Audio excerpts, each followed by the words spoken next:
en las redes sociales, en Facebook, Twitter e Instagram, Blanco Radio. Están ya dispuestos para recibir vuestras comunicaciones.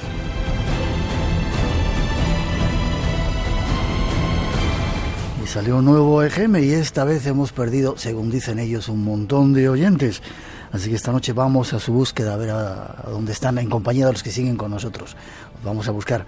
Igual que cuando subimos o lo contamos, también nos contamos cuando dicen que bajamos. Así que preparaos, vamos a vuestra búsqueda. Ese será uno de los misterios que vamos a analizar esta noche y además estos otros. Que continuará por nuevos enigmas.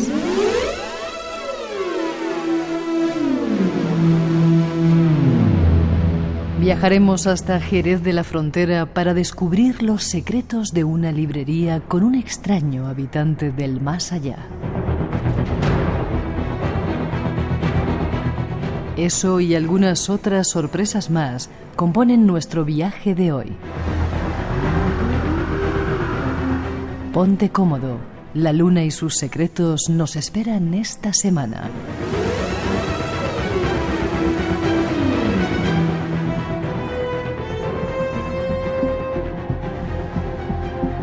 Están nuestros temas y saludar a nuestros, no sé si uno o dos invitados.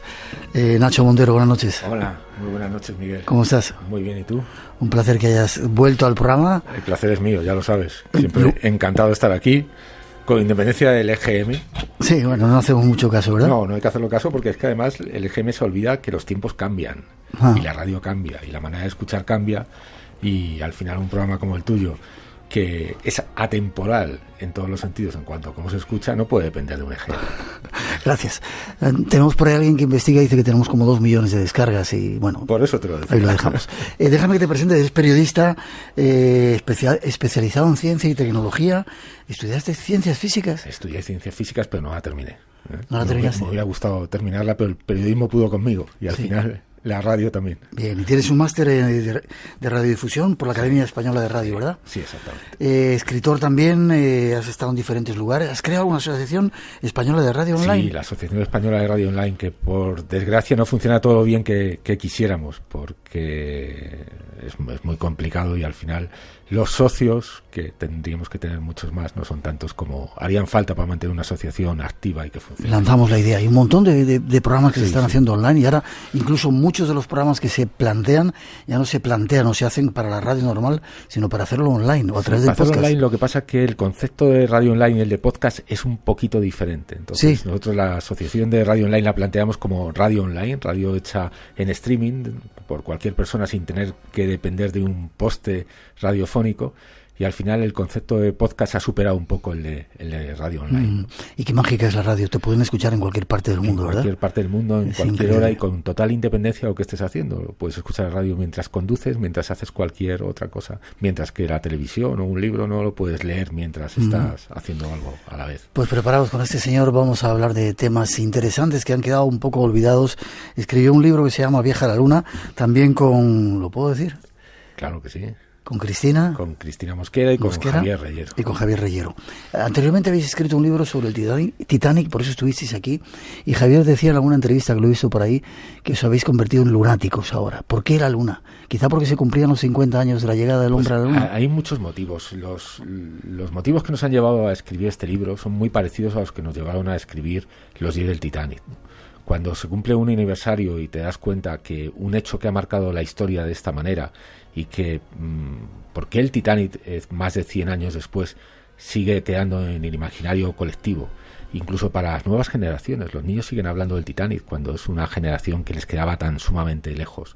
Pues con la Luna pasa lo mismo. La Luna, que la hemos tenido desde que el ser humano es ser humano, desde que empezamos a mirar al cielo, teníamos la Luna como compañera.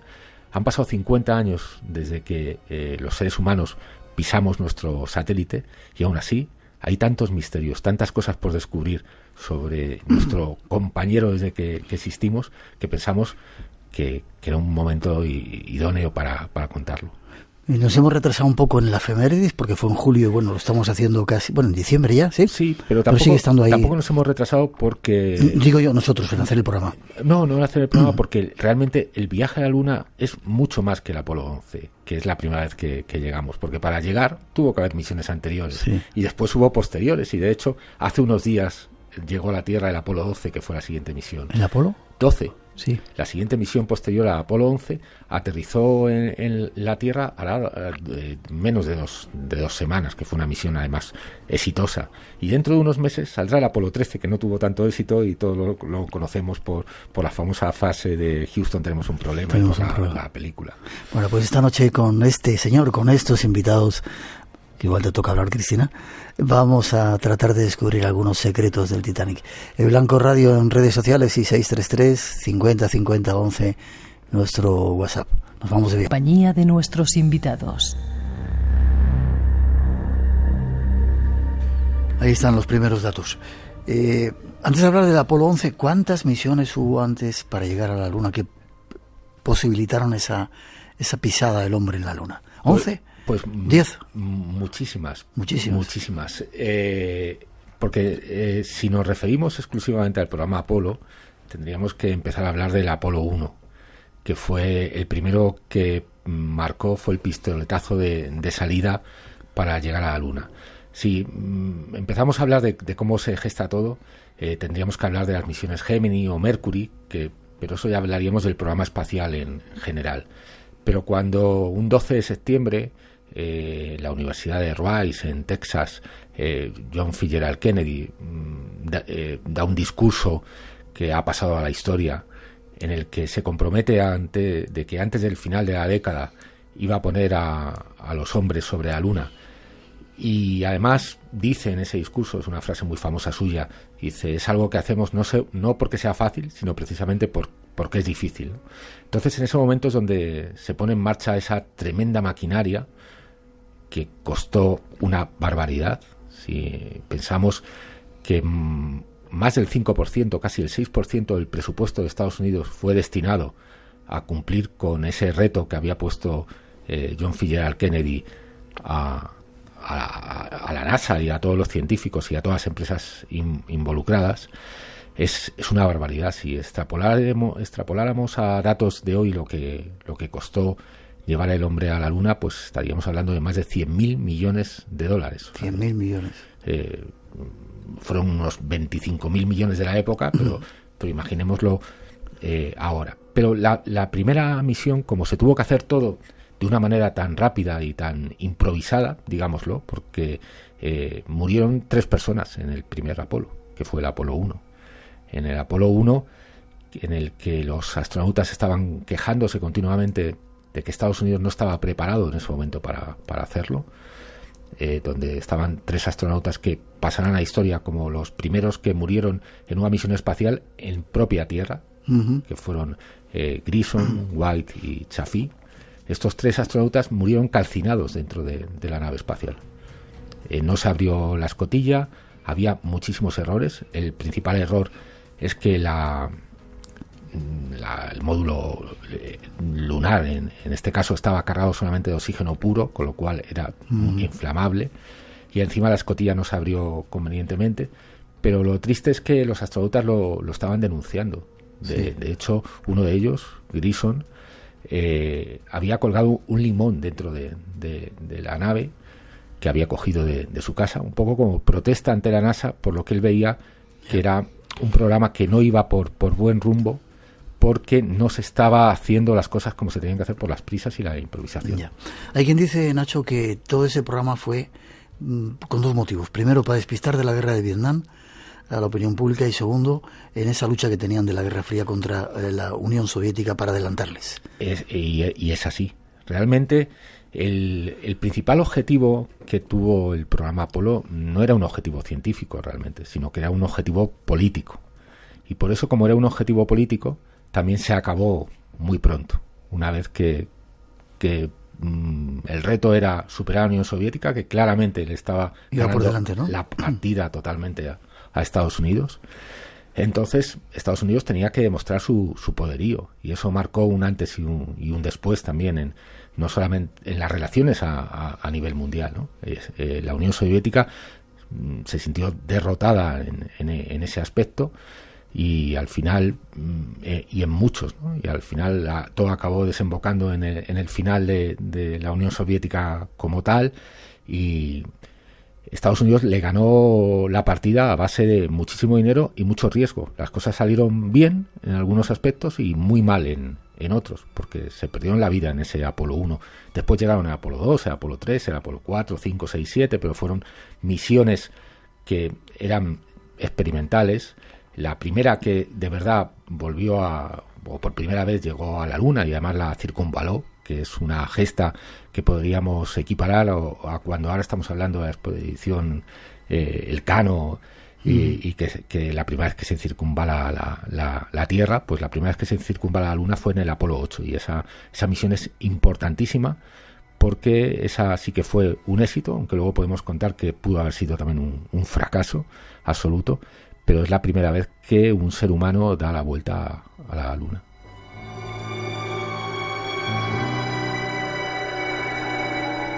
Vamos, si te parece, con el Apolo 11, luego buscaremos datos de otros Apolos. ¿Cómo se preparaban los astronautas?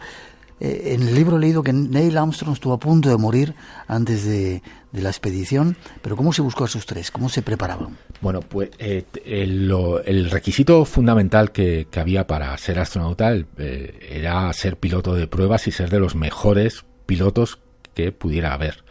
También había unas limitaciones en la época, como las naves espaciales eran muy pequeñas, lo que es el módulo lunar, tenían que ser bajitos, cosa que ahora ya no se exige, pueden tener cualquier altura, pero en ese momento estaban muy apretados dentro de la nave y tenían que tener una estatura máxima, cosa que ahora no ocurre, pero sobre todo tener muchísimas y muchísimas horas de experiencia como pilotos. Uh-huh. Una vez que pasaban a formar parte del cuerpo de astronautas, que había muchísimas pruebas psicológicas previas para poder estar, entonces el entrenamiento era muy exhaustivo. Más de 1000 horas de entrenamiento en todos los aspectos que nos podamos imaginar. Muchísimo estudio, porque tenían que hacer cálculos matemáticos en el momento a muchísima velocidad. Las computadoras que había en ese momento, pues imaginemos... Menos que un teléfono ahora, ¿no? Muchísimo menos. Entonces sí se tenían que hacer muchísimos cálculos en el momento, y además se puede ver en la película Apolo 13 o en otras series que hay sobre la época. Pero sobre todo tenían que hacer entrenamiento de todo lo que nos podamos imaginar que pueda ocurrir. Desde un entrenamiento en la jungla, o un entrenamiento en volcanes para poder recoger las muestras lunares de las piedras, entrenamiento de cómo construir una cabaña, de cómo sobrevivir, porque lo normal es que la nave cayese en un lugar del Océano Pacífico y que llegase el portaaviones norteamericano y recogiese a los astronautas, pero imaginemos que caen en cualquier otro sitio, y que caen en cualquier isla o que caen en un sitio remoto y tienen que construir una cabaña, sobrevivir. Entonces tenían que entrenarles para todo, pero se entrenaba hasta las mismas cosas, repetitivamente, miles y miles de horas de entrenamiento. Por ejemplo, si fallaba la navegación de las máquinas, pues tenían que orientarse como antiguamente se hacía en los barcos, con las estrellas. Con las estrellas, y tenían que saber hacerlo, saber orientarse con las estrellas. Y he leído un libro que se entrenaban en las junglas de Panamá o en el desierto de Nevada, que llevaban repelente de tiburones. Sí, el repelente de tiburones era importantísimo, porque hasta los propios submarinistas que les recogían en las balsas salvavidas, en el Apolo 8, que hablábamos hace un momento, como esa primera misión que circunvala la Luna, llegaron al amanecer, todavía no era de día, y tuvieron que esperar durante bastante tiempo dentro de la cápsula hasta que se hiciese de día, porque a los submarinistas les daba miedo recogerles hasta que no hubiera luz solar por los tiburones, precisamente. Te preguntaba también lo de Armstrong, te voy a pedir que seas, si puedes, sintético. Armstrong estuvo a punto de morirse, ¿por qué? ¿Qué le pasó? Pues como se repetían tantísimas veces las pruebas, Armstrong ensayó lo que es el alunizaje con el Eagle, lo ensayó muchísimas veces. Y en el ensayo número 26 falló. Y al final ardió el módulo y él tuvo que eyectarse en el último segundo. Podríamos estar hablando de que Armstrong no fuera la primera persona en pisar la Luna, porque podía haber muerto en ese ensayo número 26. Y al final, en el último segundo, consiguió activar su mecanismo de eyección y se salvó. Pero un segundo y pico antes de caer en tierra. Déjame que escuchemos una cosita. Ignition sequence start. 6, 5, 4, 3, 2, 1, 0. All engine running. Liftoff. We have a liftoff. 32 minutes past the hour.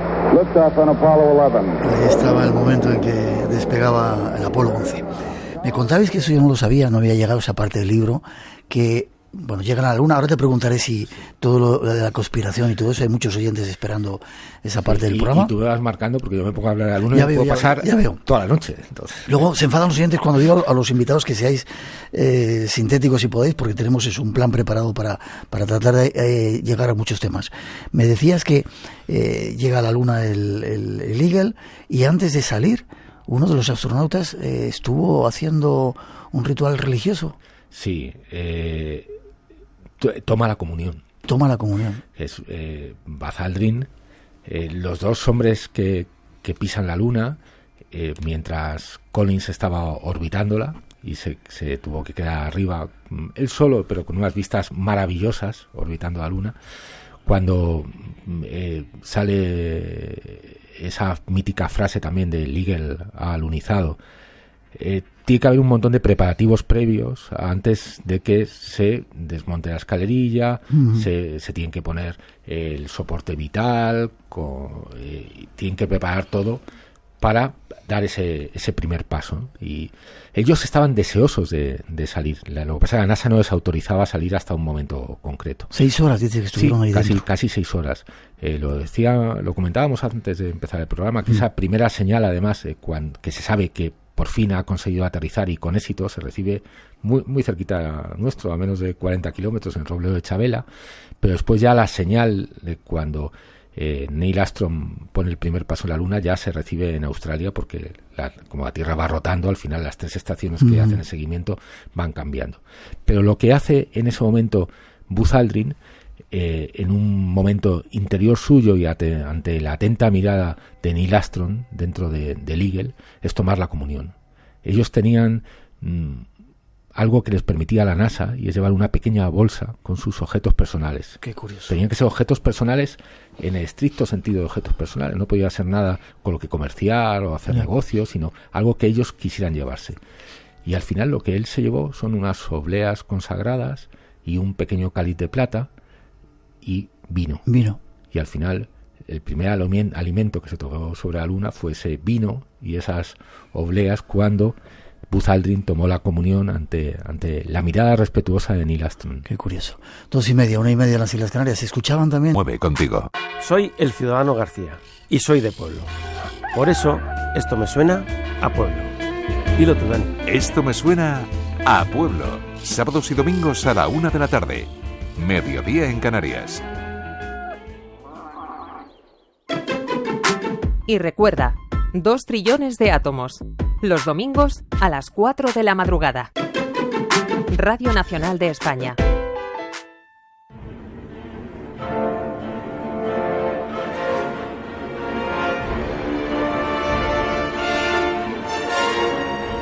$50 años después de aquella gesta, aún se siguen teniendo dudas sobre su veracidad.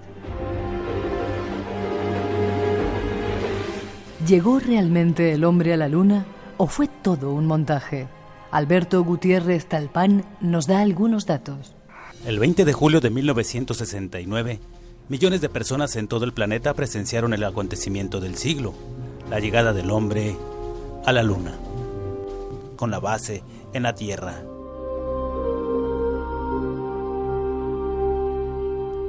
¿Qué hay de cierto en todo ello?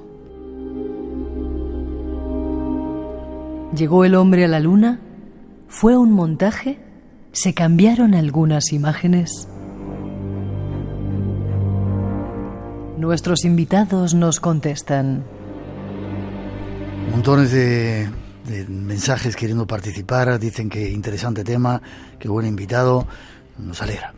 Te vuelvo a pedir que seas breve. ¿Llegamos a la Luna o todo fue una mentira o una media mentira? Pues aquí estamos tocando un tema tan sumamente polémico y controvertido que, claro, a muchos de los oyentes no les gustará que yo piense que sí que hemos llegado, pero no es que lo piense.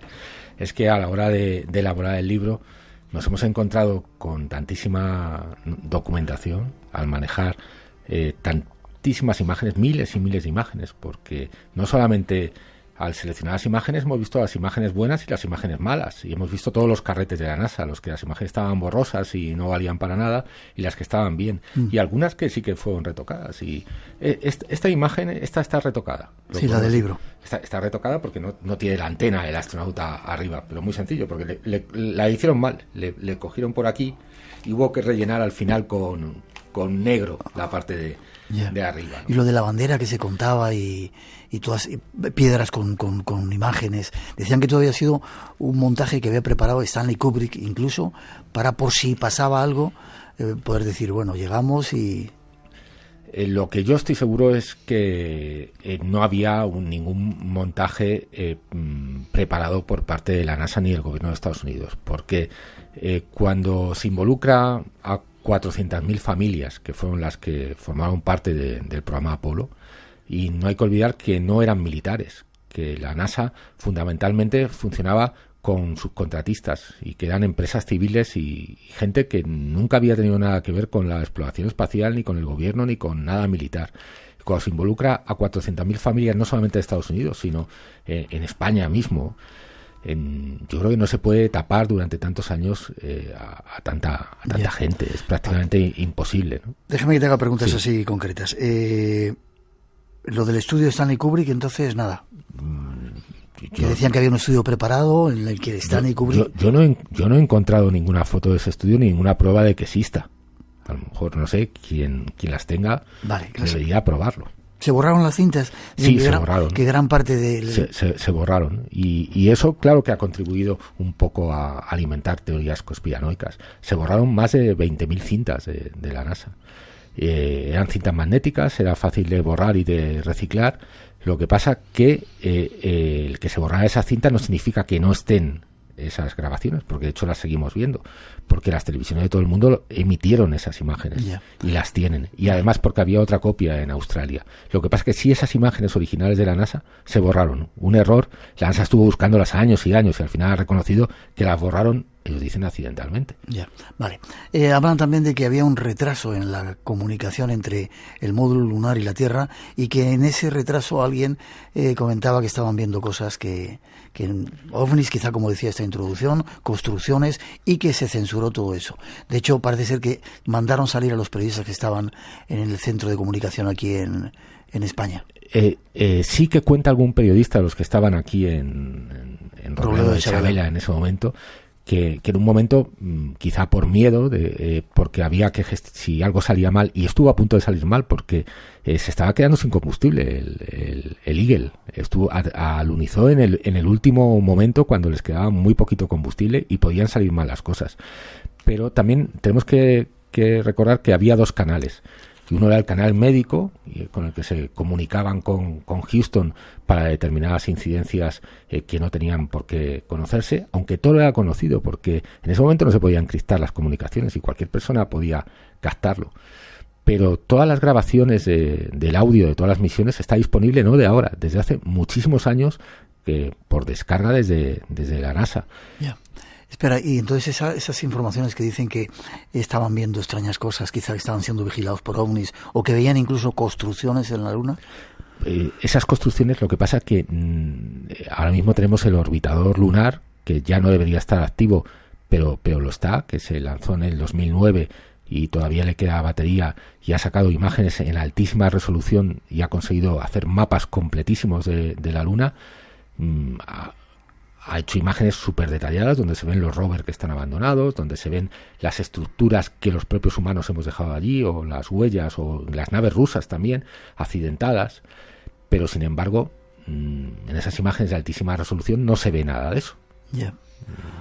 Cuentas también en el libro que Richard Nixon tenía preparado un discurso para en el caso de que saliera mal la cosa, que es una prueba de que se llegó.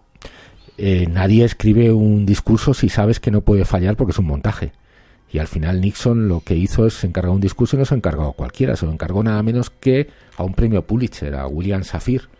Imaginemos lo que sería mirar a la Luna ahora mismo si dos personas, que Neil Armstrong y Buzz Aldrin en este caso, hubieran quedado allí abandonadas a su suerte y hubieran muerto de inanición o fruto de haberse quedado sin oxígeno y no hubieran regresado nunca. No podríamos mirar la Luna de la misma manera. Nixon encargó un discurso en el que se hablase de esos héroes, pero tampoco se entrase en temas demasiado escabrosos, que podía haber sido el dejar abandonadas a dos personas allí a su suerte. Pero sí se encargó ese discurso, por si salían las cosas mal. El léase solo en caso de desastre, que fue desclasificado años después. ¿Y qué hay de esas informaciones que cuentan que algunos astronautas, incluso hemos tenido oportunidad de escuchar esas aseveraciones, no solamente del Apolo 11, sino de otros que decían que habían visto extrañas luces, que estaban siendo acompañados por presencias que no eran humanas en la Luna? Lo que pasa que en entrevistas posteriores, de los que quedan vivos y ninguno yo le he oído decir nada relativo a eso. Te pasaremos alguna de ellos mismos. Sí, si quieres. Sí. Vale, 2:40, 1:40 en las Islas Canarias, tenemos todavía mucho que aportar. A propósito, veían que la Tierra era redonda, hablaremos algún día de la Tierra plana, esas nuevas teorías. Es que la estaban orbitando, si no sería un poco difícil entrar en órbita lunar si no fuera... ¿Y cuántas veces, eso lo comentábamos antes a micrófono cerrado, cuántas veces amanecía? Pues 36 veces al día, nada menos. 16. 16, ¿no? Sí, 16 veces al día. Sí, digo que hay 16 veces al día veían amanecer y anochecer. Sobre todo quien estaba, se daban varias órbitas antes de alunizar, pero luego se quedaba uno de los astronautas se quedó orbitando a la Luna durante el tiempo que estaban pisando en la superficie y sí que veía 16 veces ese amanecer. Qué curioso. Misterios de la Luna esta noche en el Espacio en Blanco, aportando informaciones para muchos, por lo menos para mí, desconocidas. El Blanco Radio en Facebook, Twitter e Instagram, 633 50 50 11, nuestro número de WhatsApp. Seguimos adelante. Espacio en Blanco. Cada madrugada de sábado a domingo, la magia del misterio te espera en Radio Nacional de España. Esta noche, en Espacio en Blanco... Este hombre no sabía nada de fantasmas. Coge y empieza a gritarme: Chencho, un fantasma, un fantasma. El libro se ha levantado y ha salido despedido. Y allí ya, eso no lo vi yo, pero ya me quedaba claro que había algo raro en la librería. Negabais con la cabeza. ¿No eran falsas las rocas lunares? No, hubo muchas rocas falsas, no. Lo que negaba es que en esa famosa gira de buena voluntad que hicieron Armstrong, Collins y Buzz Aldrin, no se entregó ninguna roca de buena voluntad a ningún país. Eso se hizo posteriormente. ¿Ah, sí? Se hizo posteriormente en 2 ocasiones. De hecho, la idea de las rocas de buena voluntad parte a raíz del Apolo 17. Es la primera vez que va un civil a una misión lunar, un civil que era geólogo, precisamente con el objetivo de recoger rocas lunares. Y ve una roca gigantesca y dice: esta sería muy buena, y recibe la autorización del gobierno de Nixon para que se pueda fragmentar y repartir como piedras de buena voluntad. Y entonces cada una de esas piedras se pone en un marco, se le pone la bandera de cada país y se entrega no solamente a estados de todo el mundo, sino también a todos los estados norteamericanos. Cada uno la recibe. Lo que pasa es que ha habido muchísimas piedras falsas, porque el negocio con las piedras ha sido tremendo. Piensa que una piedrecita del tamaño de un grano de arroz se puede vender en una subasta por casi 5 millones de dólares o de euros. Entonces, precisamente como se estaba detectando un fraude importante con las rocas lunares, es cuando el Departamento de Estado de Estados Unidos, y a través de algunos investigadores, y pasó a la historia y sigue estando como el mayor cazador de rocas lunares, Joseph Goodhine, porque puso un anuncio en el periódico intentando atraer a esos estafadores. Puso un anuncio en el periódico y dijo: compro rocas lunares.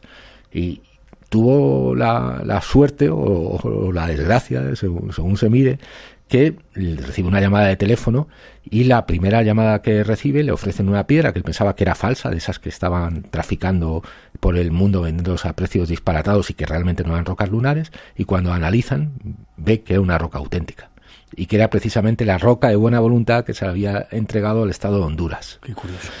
Pero antes hicieron un viaje, déjame que pongamos, sí, es un fragmento que tú nos has pasado del nodo, que nos hace, recordar un montón de historias de un viaje de los astronautas a España. La capital de España acoge con entusiasmo a unos visitantes de excepción. Los tripulantes del Apolo 11, Neil Armstrong, Edwin Aldrin y Michael Collins, han llegado a España portadores de un mensaje de buena voluntad. En coche descubierto recorren, en olor de multitud, las avenidas madrileñas entre un público desbordado que le rinde cumplido homenaje de admiración por su insólita hazaña. Ahí estaban los astronautas visitando España. No fue en este momento. Fue en octubre, justo hace un mes se han cumplido 50 años de cuando llegaron a España, en esa gira que sí le llamaron gira de buena voluntad, que hicieron en Air Force One.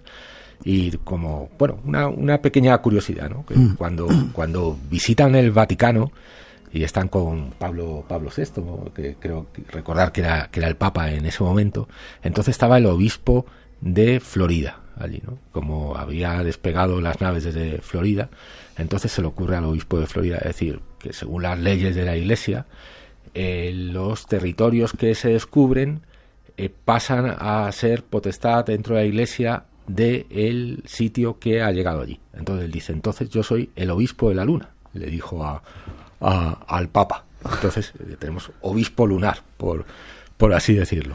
Pero visitaron muchísimos países, entre ellos España, pero prácticamente toda Europa, y también fue una gira muy política, porque lo que precisamente pretendía Nixon en ese momento es, con países que no había una relación demasiado cordial, pues entablar otro método de comunicación, ¿no? Pero ahí se entregaban fotos, pero no se entregaron piedras en ese viaje. Vale. Lo que sí parece cierto es que a España le entregaron a Francisco Franco dos piedras. Una se le entregó a Francisco Franco y otra se le entregó a Carrero Blanco. Y una de ellas desapareció, que es la de Francisco Franco. Sí. Porque algo mal entendido, y por eso el cazador de rocas sigue ahí intentándolo, es que esos regalos que se hacían a un estado, se hacían al país y se hacían para los ciudadanos de cada uno de los estados, no se hacían a nivel personal al gobernante de turno que hubiera, o en este caso al dictador, o lo que pasa es que a Gaddafi se le entregaron 2, por ejemplo, o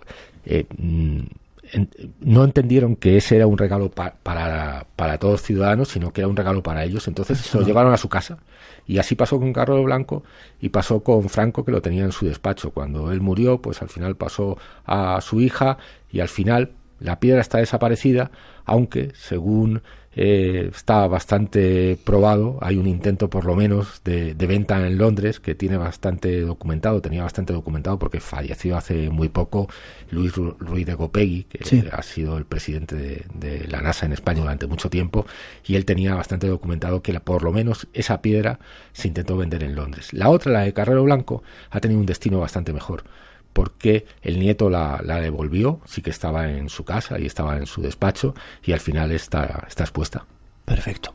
2:50, 1:50 en las Islas Canarias. Seguimos con más datos, todavía tenemos unos cuantos más para daros, con muchas sorpresas, y un montón de personas haciendo preguntas, felicitándote de Latinoamérica, de España, de montones de lugares, donde dicen que a veces no nos escuchan. Seguimos adelante. En Radio Nacional tenemos las noches más llenas de misterio de la radio. Adelante, disfrútalas. Estás en Espacio en Blanco, con Miguel Blanco, en Radio Nacional de España.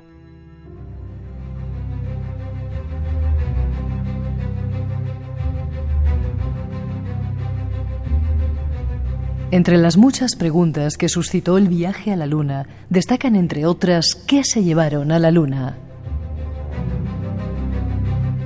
¿Cómo era el traje que vistieron? ¿Llevaban música? ¿Bebían agua? ¿Cómo se deshacían de los desechos? Estas y otras muchas preguntas las contestan nuestros invitados de la noche.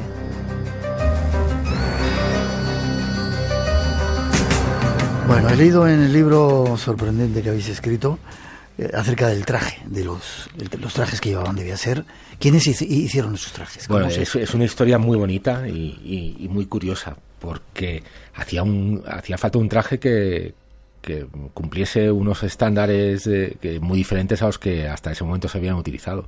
Tenía que tener una dureza y una capacidad para resistir altas temperaturas, la radiación solar, etcétera, y a la vez una flexibilidad. Entonces el gobierno de Estados Unidos, la NASA en este caso, no sabía quién podía hacer eso. Entonces al final fue una empresa conocida por todo el mundo, que sigue existiendo a día de hoy, que se llama Playtes, que se dedica a fabricación de ropa interior femenina. Uh-huh. Entonces, de pronto, un grupo de costureras, encabezado por una mujer que se llamaba Eleanor Foraker, que murió hace relativamente poco, se encontró que pasó de estar manufacturando la ropa interior femenina a estar haciendo trajes para astronautas, con la responsabilidad que ello suponía, ¿no?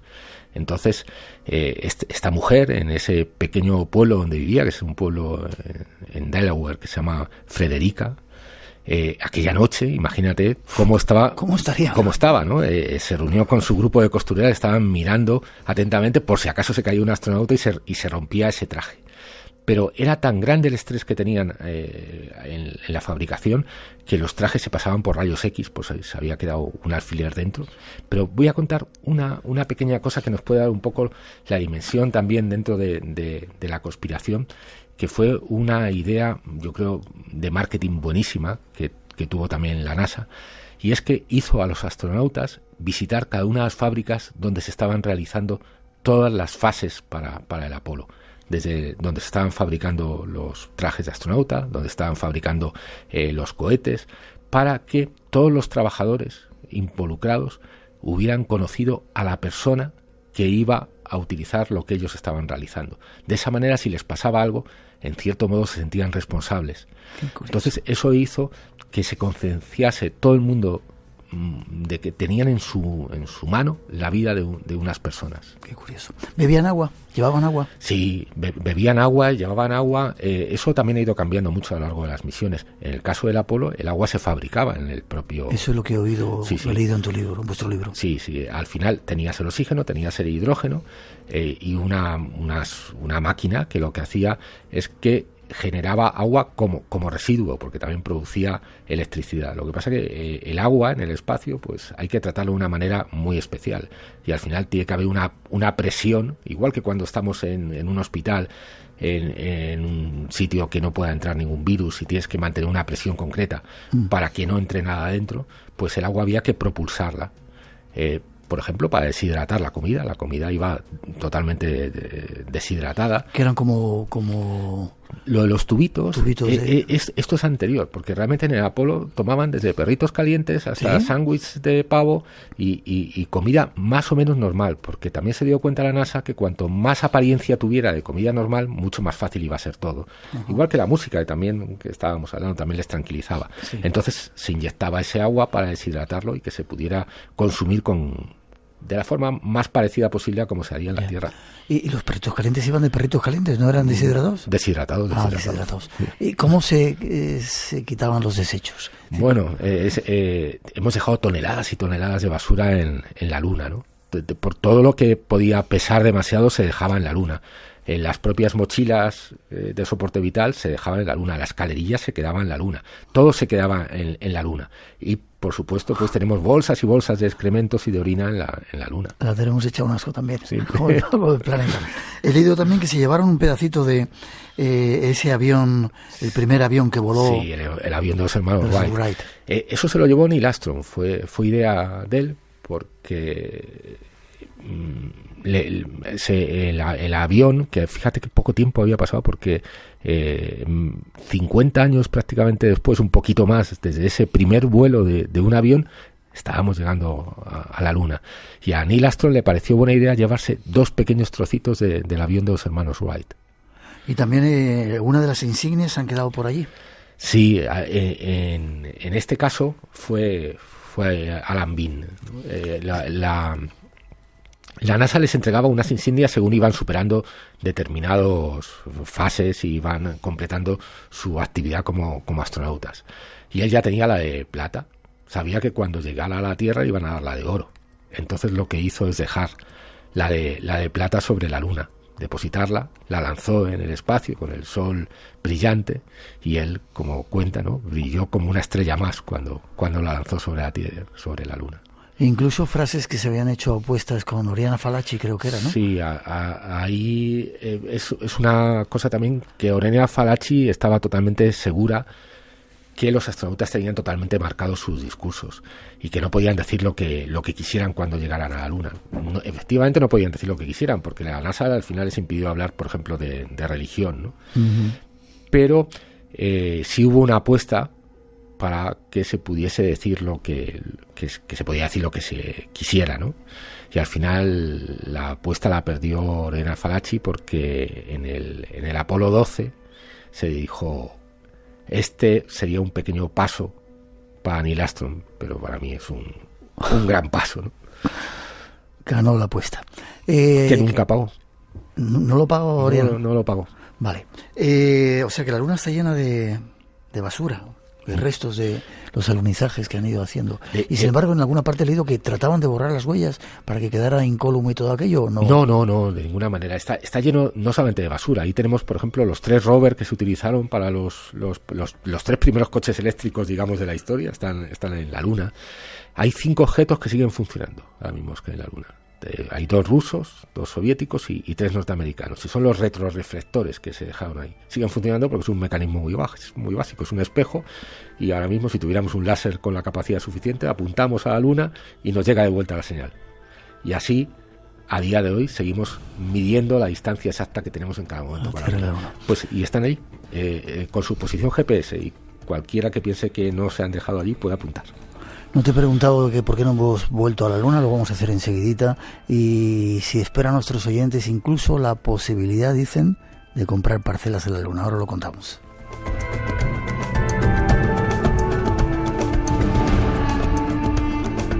Hemos de hacer una pausa, llegan las noticias de las 3, la actualidad de las 2 en las Islas Canarias.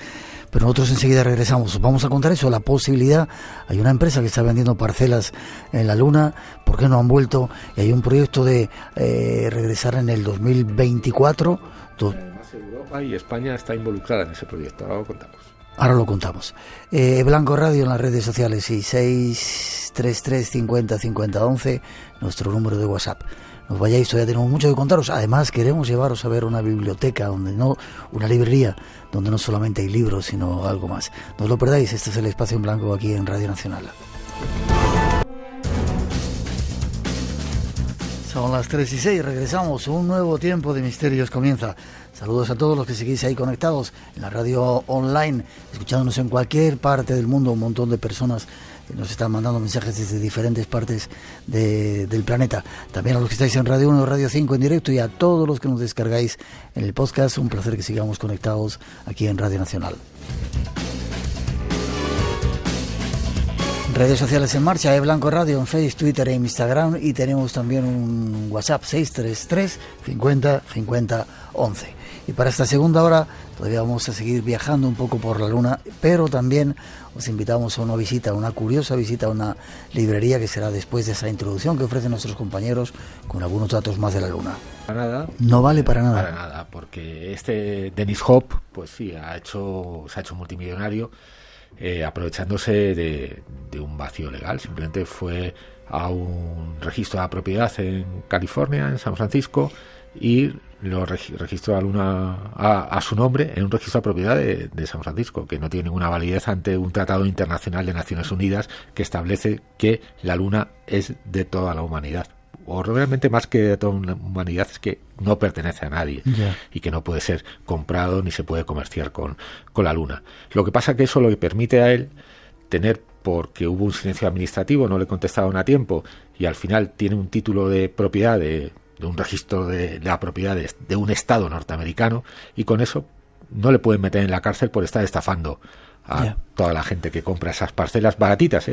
Ayer se podían encontrar todavía más baratas, porque también aprovechó el Black Friday. Eso me y había contabas, ¿no? Un 30% de descuento y por 20 y tantos euros tenías ese acre, con mapa GPS por si quieres ir a visitar tus posesiones. Qué curioso. Dejamos el tema y vamos a... ¿Por qué no se ha vuelto a la Luna? Podríamos darle la vuelta a la pregunta también, es ¿por qué íbamos a volver? Cuando estás gastando más de 100.000 millones de dólares, el 5 y pico % de tu presupuesto, simplemente por competir contra los soviéticos, llegas a la Luna, has hecho un montón de experimentos y no hay nada interesante, de momento, que justifique el convencer a los norteamericanos de que tengan que poner esa cantidad tan grande de sus impuestos para volver. De hecho, Richard Nixon, una vez que salieron bien el Apolo 12, el 13 salió mal, pero bueno, el 14, el 15, el 16, el 17, el 18, el 19, el 20 ya fueron cancelados y él quería cancelar la misión mucho antes. Al final consiguieron disuadirle para que por lo menos, para no malgastar el dinero, los cohetes Saturno V que ya estaban construidos se utilizasen en esas misiones, pero si no se hubiera cancelado incluso mucho antes, porque ya no había ese interés político y tampoco había ningún motivo adicional que encontrasen que se podía sacar en ese momento beneficio económico a la Luna. Ahora sí parece que puede haber, una vez que hemos descubierto que hay muchísima agua en los casquetes polares, y el agua al final significa que se puede sacar hidrógeno y se puede sacar combustible y se puede aprovechar además como punto de partida para futuras misiones. Ahora podemos tener un cierto interés porque también nuevamente vuelve a haber un interés político. Déjame que te pregunte, 2024 decían que no se volvía a la Luna, es una de las preguntas que tenemos de algunos de nuestros oyentes, porque decían que habían con bombas atómicas bombardeado la superficie para borrar las huellas de esas supuestas construcciones que había. Yo eso no lo sé. Lo que sí sé que se han hecho experimentos sísmicos en la Luna y que algunas de las fases de los cohetes Apolo se dejaron caer intencionadamente en la Luna para medir cómo eso afectaba a la superficie lunar, y que también se ha hecho estallar alguna nave en la Luna también para medir sísmicamente cómo funcionaba aquello. Yo no sé si era para destruir supuestas construcciones o no, eso no lo sé. Vale. Lo que sí es cierto es que parece que para el 2024 hay un proyecto de volver a la Luna, hombres y mujeres, o un hombre y una mujer. Sí, igual que el primer programa se llamaba Apolo, pues este se va a llamar Artemisa y parece que va a ser un hombre y una mujer, que va a haber paridad en el espacio. Ya la había desde hace mucho tiempo en las misiones orbitales en la Tierra y en la estación espacial, pero en el siguiente proyecto, pues un hombre y una mujer, si todo sale como está previsto, en el 2024 volverán a pisar la Luna. También al final no deja de ser un tema político. La NASA no tenía fondos suficientes.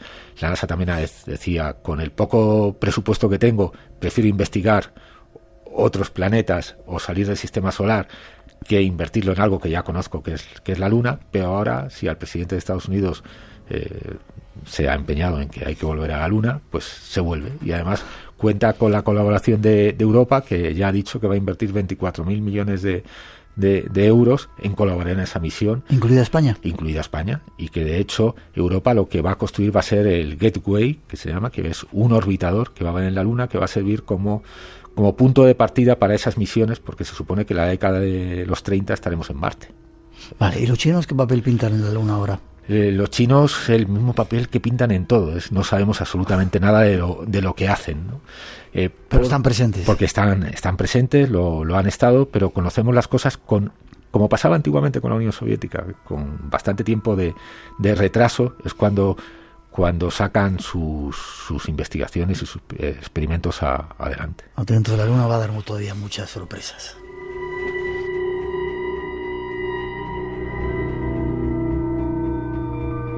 Antes de que te vayas, os vayáis, la estación lunar.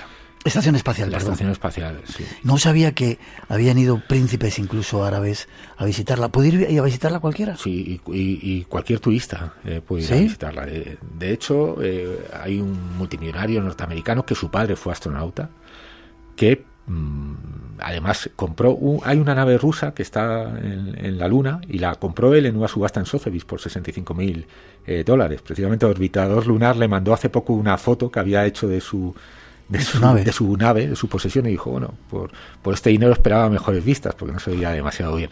Pues él pagó un viaje a la estación espacial.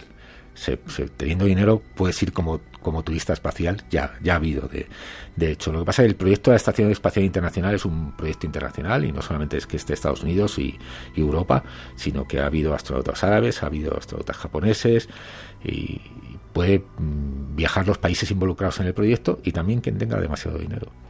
Y allí, cuando hablábamos de ese príncipe árabe, han querido, seguir con su religión, ¿no? Es algo bastante difícil, qué curioso, como decíamos, ¿no?, antes, porque en una religión que estaba basada sobre las cosas terrenales, como por ejemplo el rezar orientado a la Meca, y de hecho hasta lo podemos ver incluso en algunos vuelos internacionales, como cogen la brújula y saben cómo orientarse dentro de un vuelo por la Tierra, pero ¿cómo te orientas cuando estás dando vueltas a esa velocidad en la estación espacial? Es un poco difícil, ¿no? Uh-huh. Entonces hay que cambiar muchos de los conceptos, ¿no?, que tienes de cómo funciona la religión en el espacio a cómo funciona en la Tierra. Qué curioso. ¿Qué hemos aprendido de todos estos viajes? Pues yo creo que lo que hemos aprendido y lo que han aprendido los astronautas fundamentalmente es mucho más sobre nosotros mismos, mucho más sobre la Tierra, que mucho más que sobre la Luna.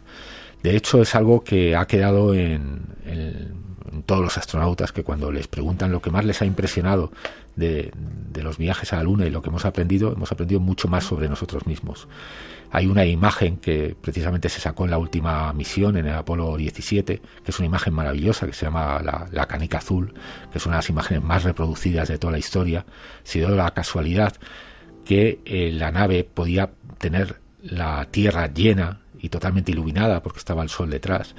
Entonces, al ver precisamente la Tierra como esa canica, con esa fragilidad tan hermosa y a la vez tan vulnerable, tan débil, pues al final a todos los astronautas lo que aprendieron es cómo tenemos que cambiar nuestro concepto, cómo tenemos que cuidar nuestro planeta, la importancia del sitio donde hemos nacido, donde hemos vivido, y aprender a valorarlo. Con lo cual yo diría que las misiones Apolo y de la Luna lo que nos han hecho es aprender mucho más sobre la Tierra. Déjame que te despida con una musiquita. Era de mis favoritas hace muchos años, que escuchaban también, creo, los astronautas.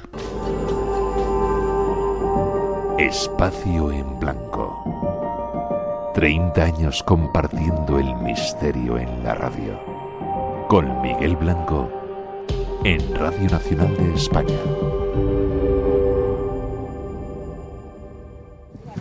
Desde el Partenón en Atenas os mandamos un fuerte abrazo a Espacio en Blanco, Andrés, Pilar, Gonzalo y Claudia. Felicidades por el programa. Radio Nacional de España se mueve contigo. Todos los adjetivos relacionados con lo singular, la valentía, la elegancia o lo extraño. Como os decía, entramos en el Museo del Prado una mañana de primavera con Luis Eduardo Aute. Escucha el arte. También quizá esta exposición de Juan Genovés surge en un Nos gusta el arte. Comenzamos este recorrido en la Sala Canal. La radio tiene ojos, con Ana Morente. Trasladar el mundo de los ojos, el mundo del arte, al mundo de vuestros oídos. La radio tiene ojos. Sábados y domingos a las 2:30 de la tarde. Te contamos lo que vemos. La 1:30 en Canarias. Y recuerda, Entre dos luces, de martes a viernes a las 3 de la madrugada. Radio Nacional de España.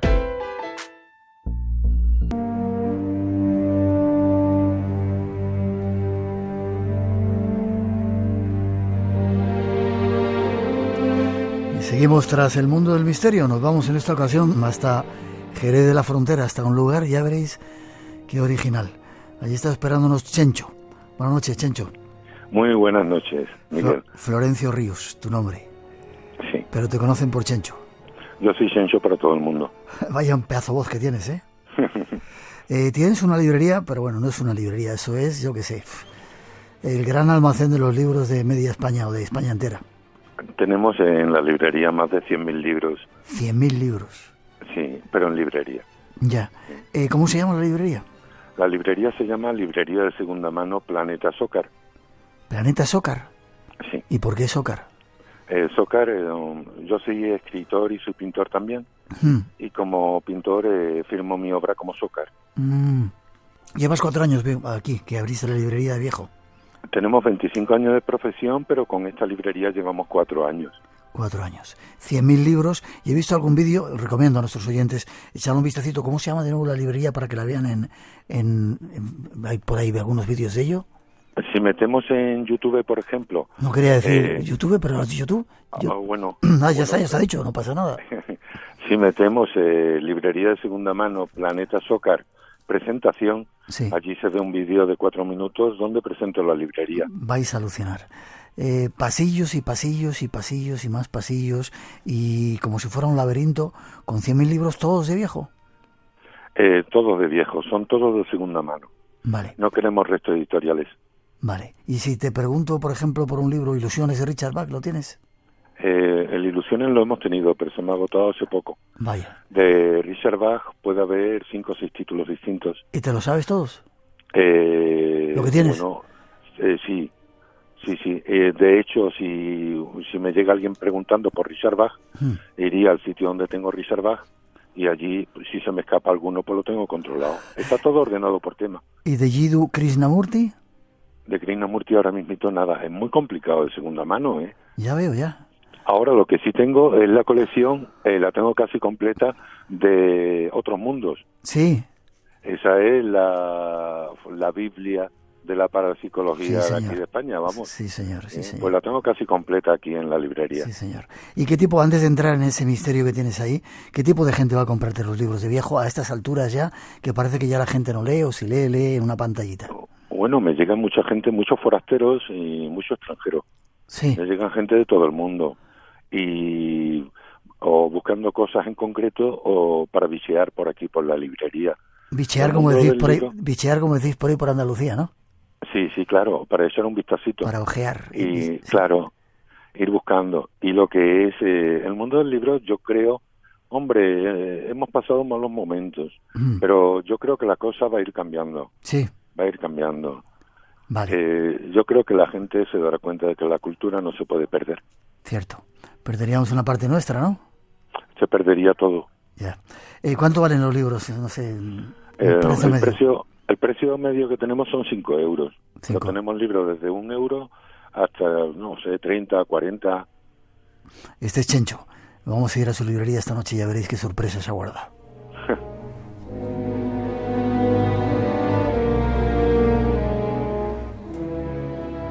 Ese local que tienes ahora, Chencho, ¿qué era antes? Creo que era otra cosa. Sí, vamos a ver. Nosotros estamos en la parte trasera del palacete del Conde de los Andes. Antes el local eran las caballerizas del Conde de los Andes. De eso pasó a ser la Posada de la Paz. Luego pasó a ser un anticuario, luego pasó a ser una librería de nuevo y ahora es una librería de segunda mano. ¿Llevas cuántos años has dicho que llevabas en esta historia de los libros? 25 años. Yo de profesión llevo 25 años. Aquí en la librería 4. ¿Y eres pintor también? Soy pintor y soy escritor. Vale. ¿Tus libros los tendrás en la librería también, aunque sea de...? Sí, claro. Vale. Hemos escrito lo que es desde poemarios, pasando por teatro, relato corto, y tenemos algún que otro premio. Vale, me alegro. En ese antiguo lugar, en la cuadra del Palacete, que luego fue una posada, parece que estuvo recogido alguien, ¿no? Un personaje. Sí, vamos a ver. Comento. Yo no lo sabía. Estando ya abierto aquí en la librería, aparece un señor mayor, de 80 y tantos años, y dice que esto había sido la Posada de la Paz. Este hombre era el nieto del posadero, y me refirió de que aquí en esta posada había estado recogido el pintor más importante de Jerez, y que había muerto aquí en la posada. Este pintor se llamaba Montenegro, y este hombre era de Cádiz, se había trasladado aquí a Jerez, y aquí en Jerez había terminado alcoholizándose y pintaba en tablas de madera de cajas de vino de aquí de Jerez, pintaba los cuadros allí y los cambiaba por copas de vino para cogerse la borrachera. Y entonces este hombre pues tenía lo justo, aquí estuvo recogido, y yo creo que sería del mismo alcoholismo, cirrosis o algo de eso, murió aquí en la posada. Vale. Curiosamente, en las historias, en las biografías de este señor, aparece que murió en un hospital. Yo la verdad, yo creo más en el nieto del posadero. Vale. Y este hombre decía que había muerto aquí en la posada. Chencho, apuntamos ese dato. El pintor montenegro alcohólico que cambiaba cuadros por copas de vino.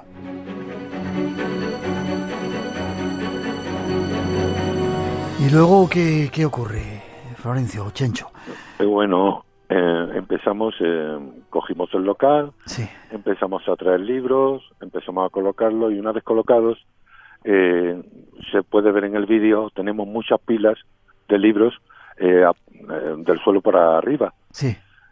Al principio de la librería las pilas de libros llegaban hasta una rodilla. Y curiosamente, ya digo, tenemos 25 años de profesión, a mí nunca se me había caído una pila de libros. Aunque pasarais por ahí, porque he visto que los pasillos son muy estrechitos, ¿no? Es fácil tropezar con los libros. Sí, no, pero aunque sepa, nunca en mi vida se me había caído una pila. Aquí lo curioso era que todos los días cuando llegaba, por la mañana o por la tarde, me encontraba una o dos pilas de libros tiradas en el suelo. ¿Cuando estaba cerrado? Sí, llegaba para abrir.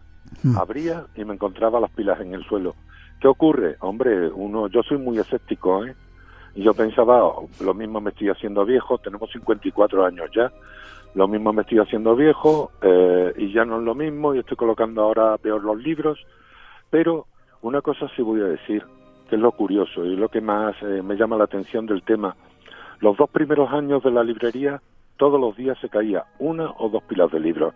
En los 2 últimos años no se me cae ninguna. Espera, los 2 primeros años se te caía una o dos filas y desde entonces... Sí, todos los días. Y en estos 2 últimos años no se me ha caído ninguna. A lo mejor una, pero eso es normal. Ya. Una a lo mejor, una cada 3 meses o cada 6 meses. Eso puede ser normal. Pero no se ha caído, pero no todos los días. Es una cosa muy curiosa. Cuando tú llegabas por la mañana, claro, tenías que volver a recoger todos los libros y ponerlos. Claro, pero era una o dos pilas, no toda la librería, si no me da algo. Ya. ¿Y qué pensabas? ¿O qué has pensado que durante 2 años todos los días encontraras un par de... Al principio pensaba que era a lo mejor defecto mío. Sí. Que colocaba mal los libros, pero ya digo que nunca se me había caído nada. Pero lo mismo era un defecto mío. Después ya empecé a pensar, a raíz de lo que me dijo este hombre, el nieto del posadero, que lo mismo podía haber un fantasma aquí. Un fantasma, Chencho, que podía ser ese pintor que murió allí, Montenegro. Yo quiero creer, no puedo afirmarlo, pero yo quiero creer que sí que es él. En un momento dado puede ser que no tengamos solamente uno, puede ser que tengamos 2. ¿Sí? Sí, ahora comento por qué. Coméntalo, ¿por qué? Vamos a ver. Al ir pasando el tiempo me di cuenta de que teníamos un libro apoyado de plano en una estantería y una tarde me lo encuentro que estaba a 4 metros de su sitio tirado en el suelo. Puede ser que se cayera, empezara a rodar el libro. Yo buscaba algo que fuera lógico. Llegó un chiquito que paraba por aquí, por la librería, de 17 años, estaba sentado en uno de los sillones que tenemos aquí y este hombre no sabía nada del fantasma. Y ahora coge y empieza a gritarme, Chencho, un fantasma, un fantasma. Me acerco a él y le digo, ¿qué te ha pasado? Y dice, no, que estaba fijándome en un libro, tenía la mirada fijamente en él, el libro se ha levantado y ha salido despedido. Y allí ya, eso no lo vi yo, pero ya me quedaba claro que había algo raro en la librería.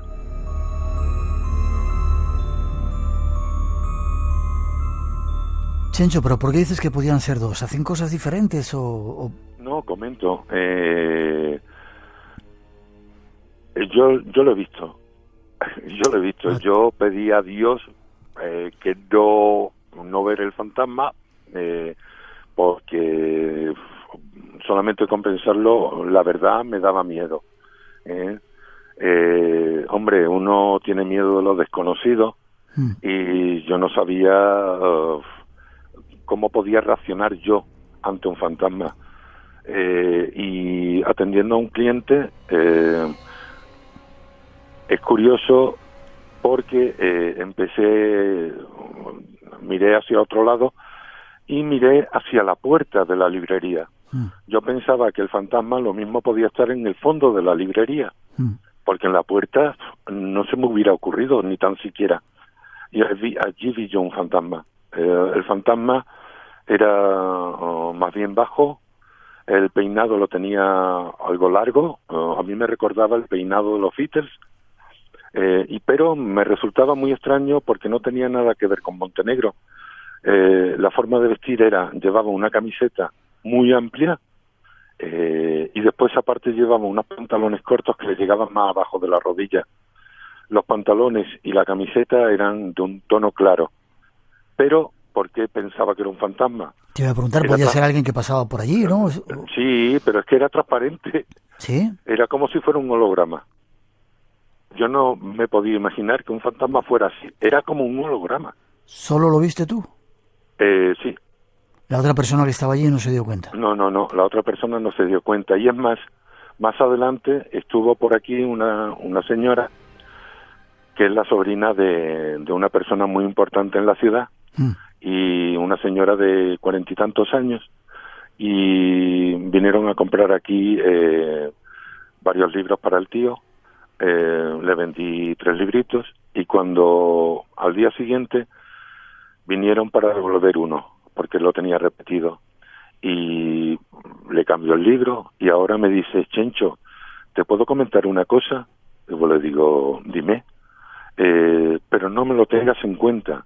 Yo digo: ¿qué me irá a decir esta mujer? Y me pregunta: ¿tú tienes aquí un fantasma? Y voy y digo: sí, lo tengo. ¿Por qué me lo dices? Dice: porque el otro día, cuando pasamos por aquí, por el pasillo central, lo vi. Estaba apoyado en unos libros y nos estaba mirando. Y cómo iba vestido, y me dice: de negro. Montenegro iba siempre vestido de negro. Y le pregunté: ¿y tenía un mostacho? Porque este hombre tenía un mostacho, un bigote enorme.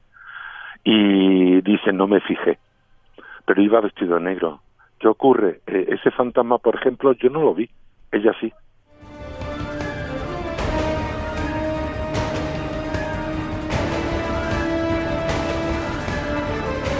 Chencho, casi terminando, ¿y desde cuándo sientes esta presencia? ¿Desde hace mucho tiempo, desde el principio?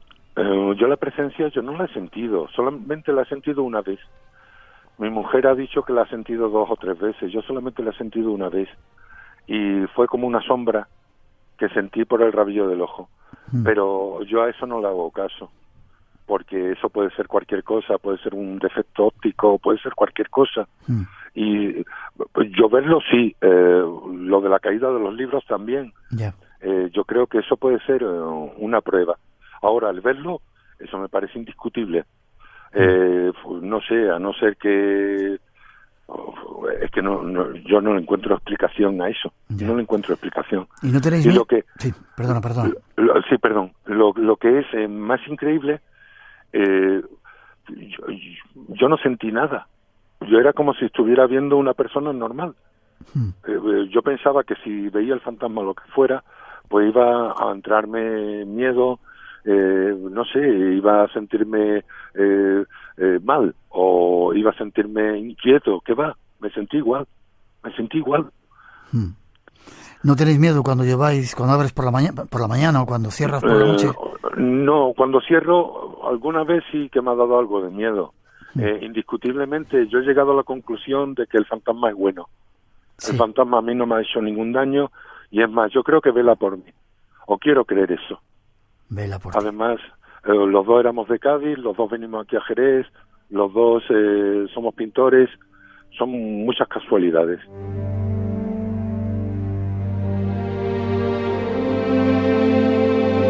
Florencio Ríos, Chencho, el librero en el centro de Jerez. Librería de viejo, ¿cómo has dicho que se llamaba? Librería de segunda mano, Planeta Sócar. Planeta Sócar. ¿Podemos ir algún día por ahí a dar una vuelta, Chencho? Por favor. ¿A quedarnos por la noche un ratito? Además, estaría encantado de enseñarle a todo el mundo la librería. Me encantará poder ir. Y si queréis verla en Face, ponéis... si ponen Librería de segunda mano, Planeta Sócar, el logotipo es mi cara. es una cara con barbas. Y entonces allí lo que vamos subiendo sobre todo son las actividades que vamos haciendo. Llevamos hecho más de 250 actividades. Sí, o sea que también haces actividades en la librería. Sí. Bueno, y una cosa que se me estaba pasando. Sí. En una de las actividades, que eso yo no se lo achaqué al fantasma, pero hubo una persona que sí. Llegó una soprano famosa a nivel internacional, Sara Saez. Esta mujer vino a cantar, puso el aparato de música que le iba a servir de base para su cante, y cuando funcionaba el aparato, cuando llega el momento del evento, no funciona. Y no funcionaba, y tuvo que hacer el concierto a capela. Y a capela fue alucinante. Y una vez que se acabó el concierto, estuvimos tomando aquí unas copitas, y dijo, vamos a probar el aparato a ver si funciona, y canto otra canción. Y puso el aparato y ya sí funcionaba. Y entonces hubo una persona que dijo, eso es un fantasma. Y yo al principio no le hice mucho caso. Pero puede ser también, no lo sé. Misterios de esa librería de antiguo, de segunda mano. ¿Por qué no le dejas un vasito con una copita a Montenegro alguna noche? Pero de agua, ¿no? Con lo que tú quieras. A ver, agua. Ver si se lo toma. Sí, pues se lo voy a poner un culito, ¿no? Eso, un culito. Un culito de agua le voy a poner. Alcohol no. No, mejor. Espera que ahora te... Pobre mío. Sí. Bastante ha tenido pues no ya. se me había ocurrido. Sí, pues ponle un eso a ver qué pasa. Florencio Ríos, Chencho, será un placer ir por allí a conocerte, a darte un abrazo y a ver esa librería e investigar entre los 100.000 libros, y si aparece Montenegro será bienvenido. Tenéis en Facebook una página también, ¿no?, para que nuestros oyentes puedan informarse, pedirte algún libro, comprobar un poco que eres una de las librerías más antiguas y más grandes que hay de todos estos temas. Bueno, más antigua no, Con más libros, por lo menos. Pero con más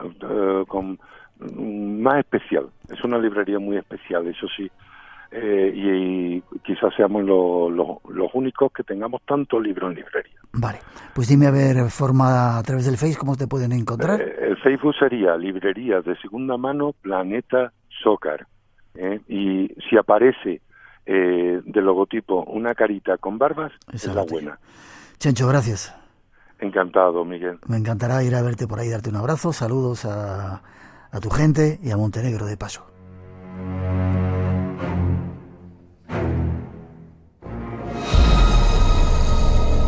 Guía tus pasos hacia lo desconocido. Espacio en Blanco. De 2 a 4 de la madrugada, del sábado al domingo. Con Miguel Blanco, en Radio Nacional.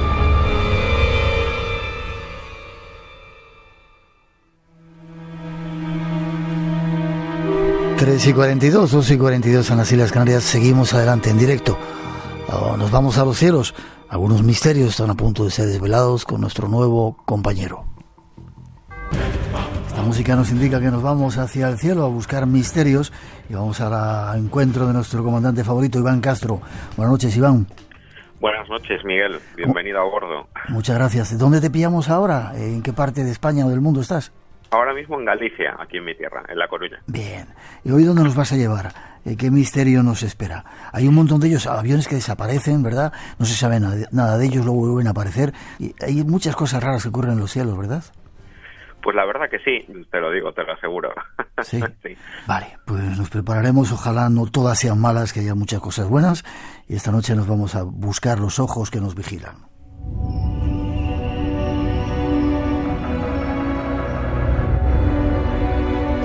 Parece que los Estados Unidos y otros muchos gobiernos del mundo tienen más soldados de los que parecen, ¿no? Soldados que a veces no llevan uniforme y no caminan a dos piernas, ¿no? Pues sí, la verdad es que estamos acostumbrados a ver, sobre todo en la época moderna, las guerras por televisión. Vemos esos despliegues de tanques, de aviones, de soldados pues a pie, batallones enteros, pero no vemos una parte muy importante de las guerras. Y son esos objetos o esos elementos que no se ven ¿Y quiénes son? Pues nada más y nada menos que los satélites espía, los aviones espía, y son elementos prácticamente decisivos en las guerras modernas. ¿Cuándo empezó el primero? Tengo aquí datos, 1954 se creó el primer prototipo de avión espía, el U-2. El U-2, que además habíamos hablado alguna vez de él, tocando el tema del Área 51 y ese tipo de sitios, pues el U-2 se creó en 1954 y fue un primer prototipo de avión espía. Era capaz pues de realizar un reconocimiento fotográfico y de volar nada más y nada menos que unos 23 metros de altitud, una cota muy elevada, para fotografiar, por ejemplo, pues a personas con total detalle, con muchísima resolución, y sobre todo el objetivo principal de este avión era sobrevolar la antigua Unión Soviética de norte a sur, de este a oeste, sin necesidad además de repostar ningún tipo de combustible para cumplir su misión. 23.000 metros de altura y, según decían, es capaz de fotografiar un carnet de identidad y sacar el número del carnet de identidad desde esa distancia, desde esa altura. Tienen muchísima precisión, no nos podemos imaginar cuánta, y la verdad es que este tipo de aviones han sido totalmente decisivos a la hora de revelar auténticos y detalles mínimos que no se podrían apreciar casi por nosotros ni a simple vista. Cuba y el Pentágono, ¿qué pasó con estos aviones? Los U-2 también. En Cuba tuvimos la famosa crisis de los misiles en 1962, por ejemplo, y los U-2, estos aviones espía, fueron básicamente decisivos a la hora de encontrar o de descubrir aquellas rampas de lanzamiento de misiles atómicos soviéticos que estaban montados en suelo cubano. Gracias a ellos, pues la CIA y el Pentágono tuvieron ese punto de inflexión además para crear nuevos satélites espía, por ejemplo el Samos 2, que además pues estuvo en órbita desde 1961 en fase de pruebas y se lanzó definitivamente al espacio para cumplir este tipo de misiones. Los U-2 son decisivos a la hora de descubrir objetivos ocultos enemigos.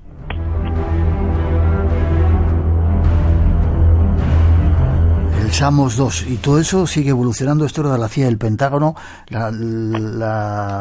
los navíos americanos también, la US Navy tiene también extraños aparatos de vigilancia, ¿no? Sí, la Marina Naval estadounidense tiene unos aviones de vigilancia electrónica, son los famosos P-3 Orión y otro tipo de aviones, los EA-6 Bravo, y por ejemplo en el 2001, en abril, yo lo recuerdo además porque era pequeño y todavía tengo esas imágenes de verlas grabadas en el telediario, y la verdad es que se realizó una escaramuza aérea sobre el mar de China y 2 cazas militares chinos obligaron precisamente a un P-3 Orión americano a tomar tierra forzosamente, y se lo quedaron los chinos. Recuerdo las fotografías perfectamente. El P-3 Orión llevaba 24 personas como tripulación y lo que hacía era pues labores de vigilancia, sobre todo sobre el mar de China, que es una zona todavía hoy en día bastante problemática. Si seguimos adelante, todo esto sigue evolucionando y la CIA y el Pentágono no fueron los primeros, sino también la Unión Soviética, la antigua Unión Soviética y ahora la Rusia, tienen avanzados sistemas de espionaje, ¿no? Rusia tiene sistemas de espionaje bastante avanzados, similares a los Estados Unidos. Por ejemplo, que nosotros sepamos, imagínate los que no sabemos, se han llegado a descubrir hasta 11 satélites de inteligencia electrónica, 2 satélites de reconocimiento fotográfico, 3 satélites de reconocimiento aéreo y 9 satélites de detección de misiles. Y la verdad es que tienen un despliegue satelital, vamos a llamarlo de esa manera, en el espacio, que es cuanto menos alucinante. Y son capaces de ver a través de infrarrojos, rayos X, rayos ultravioleta, radares, instalaciones bajo tierra, detectarlas, porque ahora, claro, los espías ya no andan en la superficie, ¿no? Se pueden guardar bajo tierra con estos adelantos. Así es, la verdad es que hoy en día tanto el enemigo es muy avanzado como para ocultarse, como los satélites son muy avanzados como para descubrirlos, ¿no? Tienen sistemas totalmente avanzados, como bien dices, de fotografía, tienen para transmitir por radio, detectores infrarrojos, rayos X, rayos ultravioleta, radares de alta y de baja cota, y que hacen que lo que ahora están preparados es precisamente para descubrir instalaciones bajo tierra que posee el enemigo. ¿Qué pasa? Que, bueno, el enemigo también es inteligente y combate pues a su manera, y si quieres ahora te cuento cómo, pues el tema de protegerse de estos satélites. Hay uno que no sé si tiene que ver con la guerra del Vietnam, ¿el que me quieres contar? Por ejemplo, en el Vietnam, lo que hacía el Vietcong era que ellos sabían que los satélites americanos detectaban las fuentes de calor. Cuando los vietnamitas se escondían en los túneles en la guerra, los americanos sabían que estaban allí por el calor que desprendían los cuerpos humanos. ¿Y qué hacían? Que el Vietcong pues fue bastante más inteligente, y lo que hizo es que en vez de meter tropas en los túneles, lo que hacían es que metían animales vivos. Los satélites nucleares que ha ocurrido en la Tierra sin que sepamos el origen. Probablemente venga de unas pruebas nucleares conjuntas entre Israel y entre Sudáfrica. Pero a día de hoy no sabemos el origen, y detectó nada más y nada menos que hasta 24 explosiones nucleares en una sola jornada. ¿Y eso cuándo ha sido? ¿Hace mucho tiempo? A finales de los 70, por ahí, más o menos.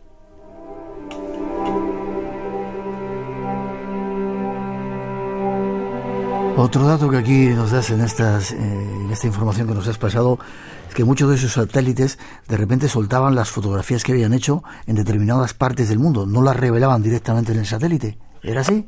Pues no, para ya hacerlo ultra secreto el procedimiento y que nadie pudiera, digamos, que interferir una transmisión, digamos que no se revelaban esas fotografías en el propio satélite y se mandaban, por ejemplo, pues por ondas de radio o por señales eléctricas a los centros terrestres. Por ejemplo, los norteamericanos idearon un sistema para el que sus satélites soltaban los carretes de fotografía sobre Alaska, y sobre Alaska se recogían en el terreno físicamente y se llevaban a revelar a los laboratorios americanos.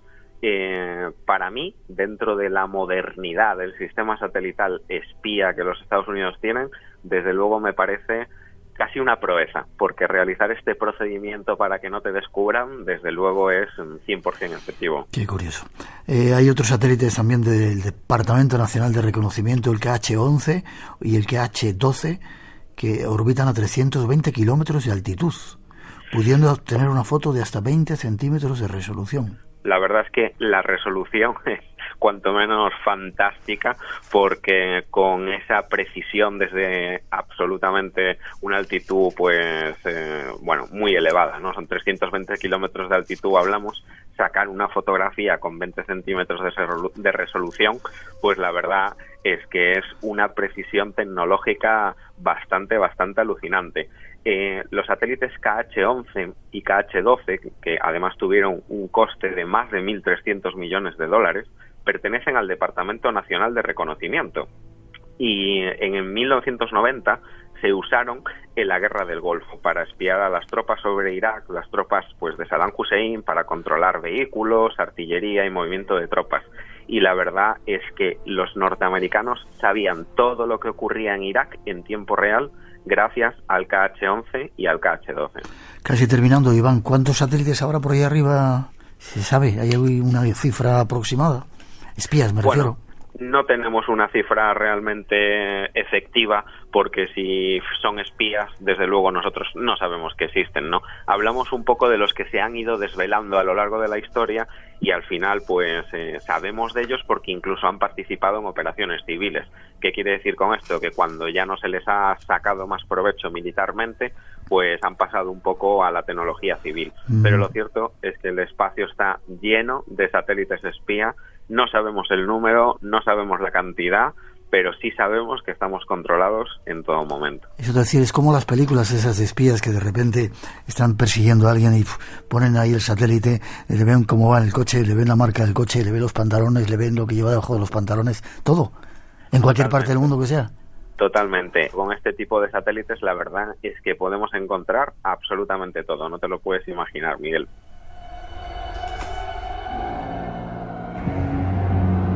Y ya terminando, lo bueno de estos satélites, a diferencia de los espías, es que no se compran ni se venden, no se venden al enemigo, sino que son fieles al gobierno que los pone ahí arriba, ¿verdad? Pues sí, la verdad es que son soldados, sobre todo, 100% leales a su Estado, no se meten en ninguna contienda física, no se dejan comprar, no se dejan, pues bueno, engañar de ninguna manera.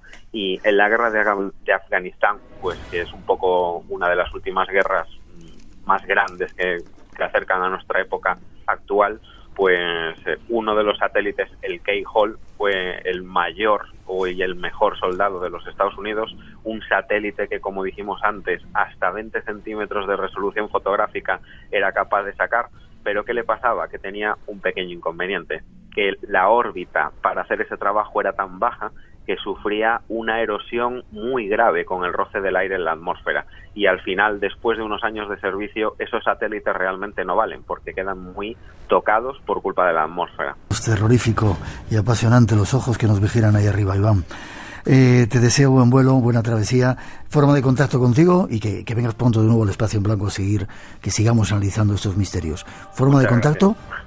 Pues mira, en mi página web www.ivancastropalacios.com y a través de redes sociales, en el Facebook me podéis encontrar por Iván Castro Palacios Misterios Aéreos, en el Twitter @IvánCP25 y quien me quiera escribir al email ivancpmisterio@yahoo.es.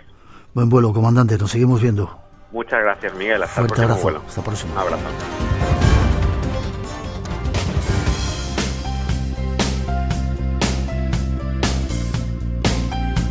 Y tenemos que terminar. Hemos encontrado a algunos de los oyentes perdidos. Algunos de ellos nos escuchan desde México, en Goa, en India, en Caracas, en República Dominicana, en Montevideo. Nos dicen también que nos escuchan en la Patagonia, en San Gil, en Colombia, en Tánger.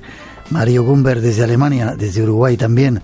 Desde Cuba, dicen, el programa Escultura y Paz. Desde la antigua Dacla, en Villa Cisneros, en Córdoba, en Argentina. Y desde una isla en el Pacífico, en Bora Bora, en la Polinesia Francesa. Eso y multitud de personas que nos escuchan en España.